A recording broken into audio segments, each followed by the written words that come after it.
Околу 8.000 вработени во правосудството и управата во април ќе добијат 8% покачена мартовска плата заедно со околу 1.600 денари, колку што ќе се зголеми минималецот како дел од пакетот кој го предложи владата, ако е прифатлив за двата синдикати, УПОЗ и КСС. Пакетот на владата вклучува и откажување од општиот колективен договор и подпишување на индивидуални договори. А за возврат во март ова и наредните 2 години, вработените ќе добијат по 8% повисоки примања, или вкупно 24%, како и сумата од законското зголемување на минималецот во истиот период.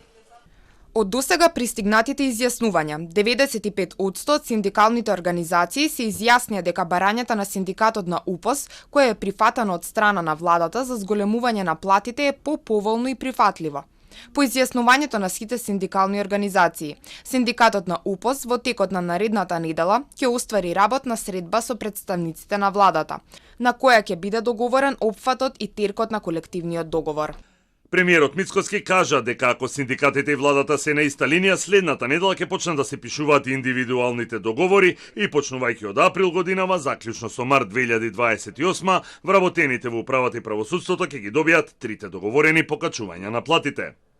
Доколку е се во ред, тогаш во недела би требало конечно да се согласиме, а од понеделник да почне изготвувањето на така наречен темплейт, односно примерок како би изгледал тој индивидуален синдикален договор и понатаму нормално тој во различни работни единици ќе се усвојува и врз основа на тоа ќе започне исплатата на платите во април. За мартовска плата оваа година, која би опфатила 8% зголемување на збирот од сегашната плата зголемена за минималната плата, што треба да се нивелира.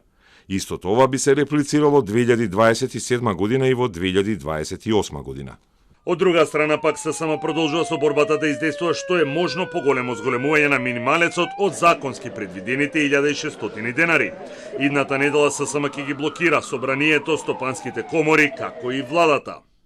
Се поизвестно е дека функционерите годинава ќе добијат повисоки плати откако од владата за Телма одговорија дека оваа година усогласувањето на нивните примања ќе биде согласно законските одредби и стандардот, имајќи ги предвид економските услови, фискалните можности на државата и потребата од балансиран пристап.